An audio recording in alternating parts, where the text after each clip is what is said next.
hunting lagi, mencari cuan lagi dari karya footage atau video tanpa suara, dan baru saja kemarin, benar-benar 24 jam yang lalu, saya pergi ke satu daerah di area Canggu, kemudian saya hunting benar-benar sebuah konsepnya adalah daily stock footage yang saya temui sehari-hari. Jadi saya antara anak saya, kok ada anak sekolahan lagi ngumpul, saya bikin footage. Kemudian saya lihat pura, ada orang, saya bikin footage. Jadi kemarin kurang lebih saya mengumpulkan 20 footage, semuanya 4K dengan menggunakan iPhone X, iPhone X, dan saya akan sharing karya saya hari ini. Teman-teman silahkan contek, nggak usah malu-malu, intinya konsepnya seperti apa silahkan dicontek karya-karya saya, nanti tinggal teman-teman modif sesuai dengan style teman-teman semua. So, kita akan bahas hari ini, stay tune guys.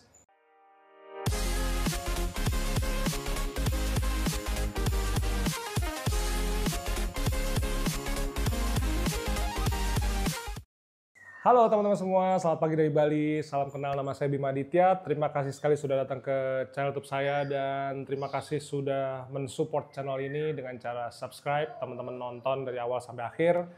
Kemudian teman-teman, yang penting teman-teman enjoy bagaimana tentang cara kita belajar fotografi bareng-bareng, baik dengan smartphone maupun dengan kamera mirrorless atau DSLR atau apapun yang teman-teman miliki ya. Jadi, tadi saya sudah cerita prolognya bahwa saya bikin footage. Nah, beberapa hari, mungkin 3-5 hari terakhir ini banyak sekali yang DM, intinya adalah, Mas, saya kepengen lihat contoh-contoh karya yang saya bikin itu seperti apa. Sebenarnya kalau teman-teman masuk ke Instagram saya, teman-teman bisa follow, itu di bagian bio, link bio itu ada karya saya. Jadi teman-teman bisa contek aja karya saya di khususnya di dunia microstock ya, itu ada healthcare and medicare, healthcare and medical, terus kemudian ada food and beverage, ada portrait, ada culinary, ada background tekstur. Teman-teman boleh contek. Karena sebenarnya akan lebih baik lagi ketika teman-teman sudah mencontek karya saya, teman-teman juga mencontek karya orang-orang yang ada di website officialnya, shutterstock.com. Itu akan banyak sekali karya-karya yang jauh lebih bagus daripada karya-karya saya. Cuman kalau misalnya teman-teman baru kepengen dapat overview ini sebenarnya seperti apa, silakan contek. Dalam titik ini, saya sudah tidak punya satu kepedulian apapun terhadap misalnya teman-teman mau mencontek, copy-paste, fotonya sama, description-nya sama, itu kalau di dunia Shutterstock saya sudah nggak peduli, atau teman-teman hanya mau mencontek untuk menjadikan referensi juga. Ini yang kedua yang paling bagus. Kalau yang pertama ini biasanya orang males, karena dia sudah nggak punya ide, dia mencontek, which is nggak apa-apa, tapi teman-teman yang akan disayangkan adalah teman-teman tidak akan pernah bisa menyamai saya. Kalau misalnya teman-teman mau melebihi saya, atau misalnya teman-teman pengen dapat uang lebih banyak daripada saya, itu teman-teman contek. Terus kemudian teman-teman modif, baik fotonya maupun description dan keywordnya. Saya pun mencontek foto-foto teman saya. Jadi teman-teman saya yang ada di dunia Microsoft ini kan ada Mas Gatot, ada Mas Rizky, ada Mas Fajrul, ada Mas Amji, ada Mas Tejo, Mas Daniel bahkan. Itu saya mencontek karya-karya mereka.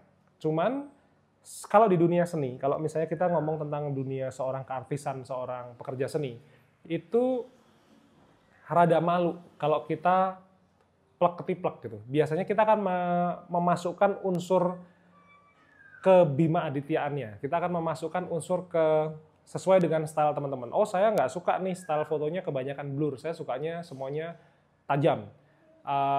Seperti yang mungkin tahun lalu saya pernah bahas ya, ada satu guru saya di Brisbane, ibu rumah tangga, itu dia style microstocknya sederhana. Dia bukan daily stock, tapi dia memotret benda apapun, literally apapun yang dia lihat, tapi dengan background putih. Nah, ini adalah sebuah style. Jadi teman-teman bisa contek. Nanti saya akan preview footage-footage-nya sehingga teman-teman bisa ngelihat kurang lebih suasananya seperti apa dan eksekusi di lapangannya seperti apa. Ngomong-ngomong, saya baru nyadar bahwa di scene sebelumnya tiba-tiba sangat terang gitu. Jadi karena gini, saya motret kan, saya nge-vlog ini kan sendirian, nggak ada asisten, nggak ada siapapun. Jadi tadi ketika saya fokusin ke muka saya, itu cahaya mataharinya tidak terlalu terang di luar, tapi ternyata Begitu saya ngomong, ngobrol, nggak sadar tuh mataharinya kebuka, tidak tertutup awan lagi. Jadi tiba-tiba menjadi terang. Itulah efek. Nah, kalau teman-teman nge-vlog sendirian, motret sendirian, bisa tiba-tiba terjadi hal-hal semacam itu. Baik teman-teman, ini kita review dulu. Saya kemarin bikin footage tentang pura. Jadi di Bali itu kemarin lagi ada tanggalan, mungkin kalau kayak di Jawa itu Kemis Pahing, Kemis Kliwon gitu. Nah ini ada tanggalan seperti itu di Bali, sehingga suasana di sekitaran area Canggu, area pantai itu banyak sekali orang beribadah, terus kemudian kasih banten, kasih canang, dan lain sebagainya. Jadi di Bali itu officially gini ya, yang menyenangkan saya di Bali itu adalah banyak sekali liburnya. Jadi banyak sekali kita tiba-tiba day off gitu, karena gurunya odalan tuh acara di pura. Terus kemudian ada ibadah tuh banyak banget. Jadi officially mungkin dalam 1 tahun hampir kayak orang Eropa mungkin ya. Masuknya tuh mungkin total mungkin cuma 7 sampai 8 bulan. Kalau di total yang lain tuh kayak 4 bulan tuh kayak ibadah sendiri gitu. Itu yang terjadi di Bali. Nah, kemarin seperti itu, maka di footage yang kali ini kalau teman-teman lihat benar-benar cuman kayak sekitaran 6 detik gitu ya. Ini ada ibu-ibu lewat bawa banten untuk di pura. Kemudian kalau saya slide berikutnya, ini sebenarnya 2 footage yang panjang sekitar 40 detik, cuman saya potong dia menjadi 2. Sama, ada ibu-ibu bawa banten ke pura, kemudian yang satu lagi saya potong, ibunya yang satu masuk, yang satu keluar. Sederhana banget. Lalu berikutnya ada bule jalan di dekat pura, habis dari berjemur biasanya itu, kemudian saya bikin juga footage-nya. Ada satu lorong jalan saya bikin, kemudian lorong jalan yang sama tapi ada motornya juga saya bikin, motor lalu lalang ya, transportasi ya. Kemudian ada orang lagi tukang-tukang bangunan lagi bikin ruko, itu saya bikin, ada tulisannya for rent gitu saya bikin. Sama transportasi, motor, lalu lalang, mobil parkir saya bikin juga. Lalu canangnya saya bikin, dengan begitu kelihatan bahwa canang itu seperti apa, bentuknya ada kotak, ada yang segitiga.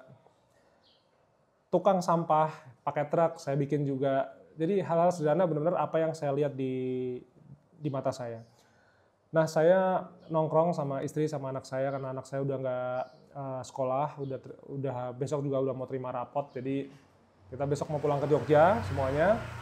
Ya, kita makan di kafe, ada omelet, ada grill chicken ini saya bikin, kemudian ada Greek yogurt, ada oatnya itu kemudian saya bikin juga sambil diaduk-aduk biar ada motionnya.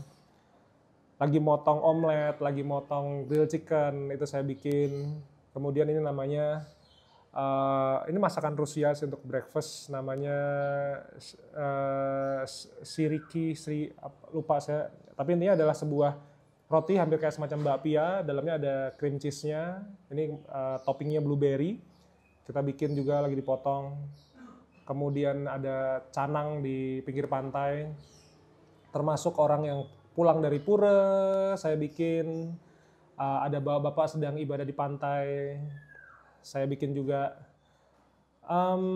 Sampai tadi saya bilang bahwa saya sambil nunggu anak saya bikin. Karena kemarin yang laku itu kan food vlog sebelumnya ya, itu laku 38 kali, itu juga sekolah anak saya di Jogja, lagi pelajaran kebudayaan, saya bikin, laku dapat $3.83. Jadi menurut saya tuh kok satu footage kok bisa laku hampir Rp50.000 ya, mungkin $3 sekian itu kalau dikursin 16.000 kan Rp50.000. Nah itu seandainya saya bisa punya mungkin 1.000 footage, oke lah, probabilitas misalnya 1.000 yang laku misalnya 10%, artinya cuma 100. Tapi 100 bisa laku setiap bulan, yang rata-rata $3 tadi kan berarti kan anggaplah saya dapat $300 kalau dikalikan 16.000 ya 4,5 sampai 5 juta per bulan hanya dari footage-nya saja. Itu menurut saya satu angka yang menarik, jadi saya perlu berjuang sampai ke titik itu. Sekelumit teman-teman sudah lihat hasil karya footage saya, semuanya pakai iPhone X dan saya setting di 4K 60 frame per second. Secara umum ya, mungkin hampir 80% 90% footage yang kemarin saya produksi adalah editorial, karena pasti ada logo perusahaan, ada muka orang, ini editorial. Saya tuh nggak yang anti banget sama editorial, bahkan saya sangat mencintai editorial karena saya bukan sebuah studio komersial microstock ya, sehingga saya kan daily stock photographer, sehingga apapun yang saya lihat saya jual. Dengan begitu, menurut saya jadi lebih bebas. Saya bebas ngurusin anak, saya bebas traveling sama istri, saya bebas kemana aja. Karena ternyata kan editorial itu bisa dijual juga, dan hasilnya menurut saya bagus kok. Kalau teman-teman ada yang bisa earning sampai misalnya $30 per sekali download, ibarat katanya ikan paus atau jackpot dan sebagainya, saya tuh seneng dapat kayak begitu, seneng, tapi tidak menjadikan itu sebagai sebuah hal yang saya buru, karena ya duit itu kalau bahasa Jawanya wang sinawang lah. Selama kita masih bisa bersyukur, oke aja. Saya boleh dapat sedikit, tapi saya kepengen faktor perkaliannya itu ribuan download dalam sebulan. Itu at the end of the day hasil akhirnya sama aja kok. Dan yang membuat manusia kaya itu bukan seberapa banyak income yang dia masukkan, tapi seberapa banyak uang yang dia masukin dan bagaimana cara dia mengelolanya. Itu yang saya bisa share kepada teman-teman semua. Makanya kalau di Instagram teman-teman lihat saya beli saham, saya dapat dividen, saya dapat capital gain, itu sebenarnya ujung akhirnya di situ.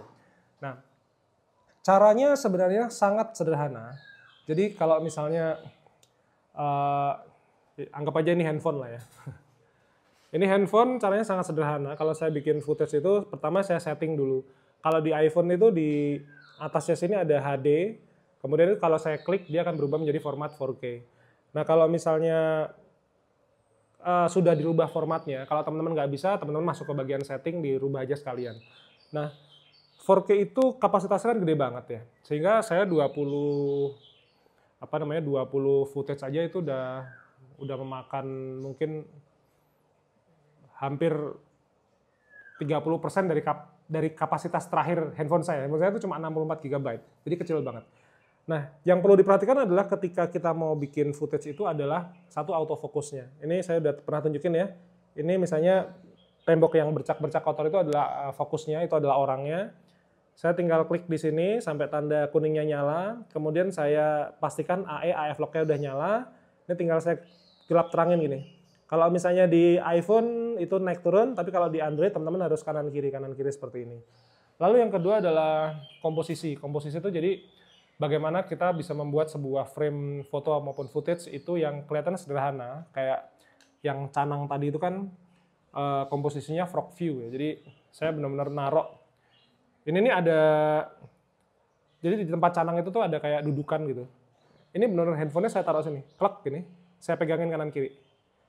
Terus waktu di pura juga, ini ada pagernya pendek banget. Itu handphone saya taruh di sini, klek gitu. Kemudian udah saya rekam. Nah, ketika kita bikin komposisi frog view, kemudian dengan kamera atau lensa yang pertama, itu biasanya lensa yang wide di handphone kita, itu kesan wide-nya dapat banget. Jadi ketika saya bikin footage, tadi ada ibu-ibu masuk ke pura, itu scene-nya menurut saya sangat spektakuler, karena ultra wide kan. Landscape-nya saya dapat, gerakan manusia yang saya dapat, itu magnificent menurut saya. Jadi teman-teman, saya sih lagi akan bahas komposisi di minggu depan. Kalau teman-teman yang belum masuk kelas Phototube, teman-teman masuk kelas Phototube, tetap bisa mengakses materi dari bulan pertama, cuman minggu ke depan saya akan masukin ke komposisi dan framing. Ini sebuah metode bagaimana objeknya sederhana, tapi dengan komposisi dan framing yang bagus, karyanya jadi lebih luar biasa. Ngelihatnya tuh enak gitu ya. Nah, kalau teman-teman nggak kepengen kelas Phototube, teman-teman banyak juga pembelajaran fotografi yang bisa teman-teman gabung di channel YouTube saya. Ada video course, itu benar-benar sudah ada beberapa kompilasi sekitar 15 atau 18 video. Teman-teman ngeliatin saya setting kamera, setting handphone, itu linknya ada di bawah. Teman-teman yang suka baca, biar nggak buru-buru, ada jualan foto dengan Shutterstock, ada fotografi, ada presetnya juga. Jadi sebenarnya cara belajar fotografi di channel YouTube saya itu gampang banget. Ada yang gratisan, udah teman-teman nonton aja, subscribe, nonton dari awal sampai akhir. Jangan buru-buru. Intinya kalau belajar itu Jangan baru di setel, nggak jelas nih vlognya apa nih, sampah gitu. Jangan begitu. Kalau teman-teman mau belajar, itu teman-teman duduk, cari waktu aja nggak usah lama-lama. Sehari itu kan 24 jam. Teman-teman cari waktu aja 30 menit. 30 menit bisa sebelum tidur, bisa setelah makan, bisa setelah sholat, bisa setelah ibadah, misalnya ke pura, ke gereja, segala macam. Teman-teman duduk, pakai headset, di tempat yang tenang, kemudian teman-teman belajar. Jadi jangan teman-teman lagi nunggu makan, teman-teman nonton gitu. Bisa juga, tapi buat teman-teman yang nggak bisa konsentrasi, ntar jadinya cuman, wah ini materi apa, ini sampah, ini jelek, jelek, jelek. Jadi semuanya teman-teman anggap jelek gitu. Padahal sebenarnya bukan konten yang jelek, teman-teman yang jelek karena nggak bisa konsentrasi. Jadi kalau belajar pelan-pelan. Di channel YouTube saya, di ebook, di Phototube segala macam itu nggak ada pembelajaran yang A sampai Z, teman-teman langsung satu vlog, teman-teman tahu semuanya. Nggak mungkin guys. Itu overload information, teman-teman kalau kebanyakan seperti itu bisa pecah konsentrasinya. Jadi teman-teman malah nggak dapat apa-apa. Jadi silakan cek link di bawah, terus teman-teman bisa memilih pembelajaran fotografi apa yang sesuai dengan kesukaan teman-teman dan sesuai dengan kemampuan kantong teman-teman. YouTube gratis. Kalau yang tadi saya sebutkan, teman-teman harus nonton berbayar. Silahkan kembali ke kebutuhan teman-teman masing-masing. Jadi sekelumit tentang karya-karya footage saya, ada 20 footage sudah masuk ke submission form saya. Tadi pagi saya barusan di email suruh memperbarui pajak W8 apa, kita tinggal memperbarui juga, gampang, tinggal resubmit aja. Kemudian teman-teman silahkan contek karya-karya saya, silahkan dimodif. Kemudian dimodif tuh sesuai dengan kemampuan teman-teman. Awal-awal tentu teman-teman akan copy paste, benar-benar copy paste nggak ada masalah. Tapi saran saya nanti makin lama teman-teman harus mulai memasukkan unsur style teman-teman sendiri ke karya teman-teman, biar ada bedanya. Kalau misalnya karyanya sama, buyer yang udah lama sama saya akan bilang ngapain saya harus beli ke orang X. Saya beli di Bima Aditya aja saya udah suka karena udah beli di sana misalnya udah lebih dari 3 tahun beli di tempat saya gitu. Ada buyer-buyer yang langganan gitu pasti ada. Jadi gitu teman-teman. Besok saya balik ke Jogja. Kemudian kalau teman-teman yang punya waktu, ada kesempatan, tanggal 27 itu saya ada hunting di Pasar Legi Kota Gede. Konsepnya sama. Editorial, jadi editorial pasar tradisional, saya masuk ke pasar Kota Gede, saya akan standby jam 6.50 di depan pasar Legi Kota Gedenya. Teman-teman yang mau gabung, mau ngeliatin saya kerja, mau sambil tanya jawab sedikit-sedikit, boleh silakan gabung tanggal 27. Huntingnya khusus footage, jadi saya khusus footage karena saya pengen memperbanyak stok footage saya. Nanti kita intinya teman-teman sambil ngeliatin bagaimana cara saya bekerja. Tanggal 27 Desember jam 6.50 saya sudah mulai standby, jam 7 sampai setengah 8. Saya kerja nggak lama, cuma 1,5 jam. Lalu masih ada satu slot terakhir untuk kelas private Shutterstock. Ini total 4 orang, sudah terisi 3. Nanti akan ada di Sapulu Coffee dan di Cendela di villa saya. Kita akan ketemu langsung. Silahkan cek link di bawah juga. Jadi mudah-mudahan teman-teman footage kali ini bermanfaat. Kalau teman-teman yang jauh, contoh footage-nya sudah saya tunjukin tadi, nanti saya tunjukin juga bagaimana cara saya submission-nya, cuman sekarang waktunya teman-teman untuk praktek. Dan mudah-mudahan scene-scene tadi, 20 footage tadi menginspirasi teman-teman semua dalam berkarya. Jadi saya liburan dulu ke Jogja, Natal Tahun Baru, kita sebenarnya sih jagain villa sama cafe saya, karena Natal Tahun Baru peak season ya. Kasihan tim saya kalau misalnya pas nggak dijagain, ya kalau ada saya, mereka lebih sama istri ya, mereka lebih happy, lebih tenang lah. Begitu teman-teman semua, mudah-mudahan akhir tahun 2024 ini memberikan, ada banyak berkah yang teman-teman dapat, rezeki juga bertambah, kesehatan juga, jangan lupa olahraga, seminggu sekali cukup. Yang penting kita semua sama-sama berkarya untuk istri, anak-anak, dan keluarga di rumah. So, sampai ketemu di video berikutnya besok malam. Mungkin 2-3 malam lagi, saya selalu upload jam 7 malam. Sampai ketemu.